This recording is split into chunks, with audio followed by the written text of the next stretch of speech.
Sahabat dan saudaraku, mari menggunakan waktu mempelajari firman Tuhan hari ini.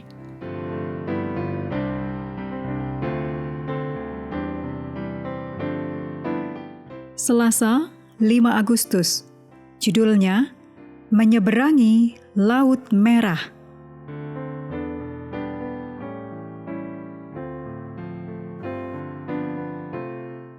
Kita mulai dengan doa singkat yang didasarkan dari Ulangan 3 ayat 22. Sebab Tuhan Allahmu, dialah yang berperang untukmu. Amin.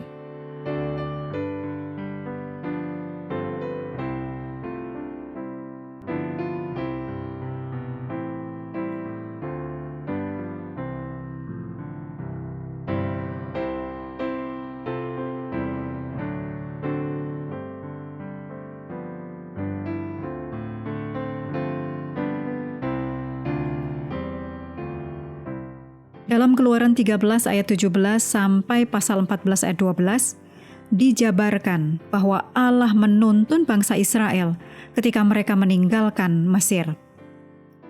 Dengan mengikuti petunjuk Tuhan kepada Musa, bangsa Israel meninggalkan Mesir sebagai tentara yang terorganisasi dengan baik. Istilah bahasa Ibrani Sabah dan Mahaneh membuktikan deskripsi tersebut, yaitu artinya tentara, divisi, perkemahan, dan pasukan. Dicatat dalam Keluaran 6 ayat 26, Keluaran 7 ayat 4, Keluaran 12 ayat 17, 41, dan 51, juga Keluaran 14 ayat 19 dan 20, juga di dalam Keluaran 13 ayat 18. Mereka dibagi menjadi beberapa kelompok dan berbaris seperti tentara. Kemudian Bileam melihat dari bukit-bukit Moab bahwa orang Israel berkemah suku demi suku. Demikian Bilangan 24 ayat 2. Sementara itu, dalam Keluaran 13 ayat 19 dituliskan, Musa membawa tulang-tulang Yusuf. Ini adalah uraian mendetail yang sangat penting dalam ayat ini, dan ini mengungkapkan penggenapan iman Yusuf terhadap janji-janji Allah. Yusuf tidak pernah kehilangan pandangan akan tanah perjanjian, meskipun ia hidup dalam kemegahan dan keistimewaan Mesir. Yusuf meminta agar tulang-tulangnya dibawa ke tanah Kanaan. Dicatat dalam Kejadian 50 ayat 24 dan 25. Yusuf percaya bahwa Tuhan pasti akan mendatangi bangsa Israel di Mesir dan membawa mereka ke tanah itu, seperti yang telah Tuhan janjikan. Ibrani 11 ayat 22. Setibanya Israel di Kanaan, tulang-tulang Yusuf dikuburkan di Syikem. Yosua 24 ayat 32. Tiang awan dan tiang api adalah tanda-tanda nyata dari kehadiran Tuhan di tengah-tengah umat-Nya.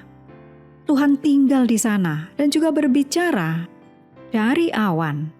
Keluaran 14 ayat 24, Bilangan 12 ayat 5 dan 6. Sementara itu, Firaun menunjukkan motif sebenarnya dari hatinya. Firaun tidak bertobat dan dia tidak pernah benar-benar bertobat. Permintaannya kepada Tuhan untuk memberkatinya adalah sebuah lelucon, mungkin sebuah tipu daya di dalam hatinya. Firaun mengumpulkan pasukannya dan mereka pergi mengejar para budaknya yang melarikan diri. Betapa Firaun ini benar-benar dibutakan oleh dosa. Ketika orang-orang melihat tentara Firaun datang, bangsa Israel mengucapkan kata-kata dan mengekspresikan perasaan yang akan diulang-ulang oleh mereka lebih dari sekali. Keluaran 14 ayat 11. Apakah karena tidak ada kuburan di Mesir, maka engkau membawa kami untuk mati di padang gurun ini? Apakah yang kau perbuat ini terhadap kami dengan membawa kami keluar dari Mesir? Artinya, setelah melihat wujud kuasa Allah yang begitu dramatis, termasuk menyelamatkan putra sulung mereka sendiri, orang Israel masih menunjukkan kurangnya iman. Renungkan terakhir kali Anda menghadapi situasi yang mengerikan. Apa reaksi pertama Anda saat itu? Apakah iman tetap teguh kepada Allah atau kurangnya iman? Ambil pelajaran dari situasi tersebut, yang dapat menolong pada saat situasi berikutnya yang memang akan datang.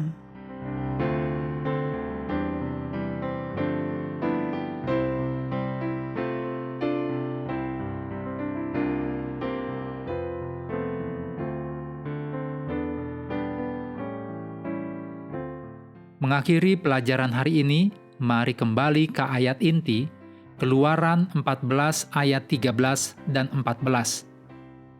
Tetapi berkatalah Musa kepada bangsa itu, "Janganlah takut, berdirilah tetap dan lihatlah keselamatan dari Tuhan yang akan diberikannya hari ini kepadamu. Sebab orang Mesir yang kamu lihat hari ini, tidak akan kamu lihat lagi untuk selama-lamanya. Tuhan akan berperang untuk kamu, dan kamu akan diam saja." Sahabat juga perlu melengkapi waktu untuk bersekutu dengan Tuhan setiap hari. Dengan bacaan Alkitab sedunia, percayalah kepada nabi-nabinya yang melanjutkan dari Imamat pasal 21. Tuhan memberkati kita semua.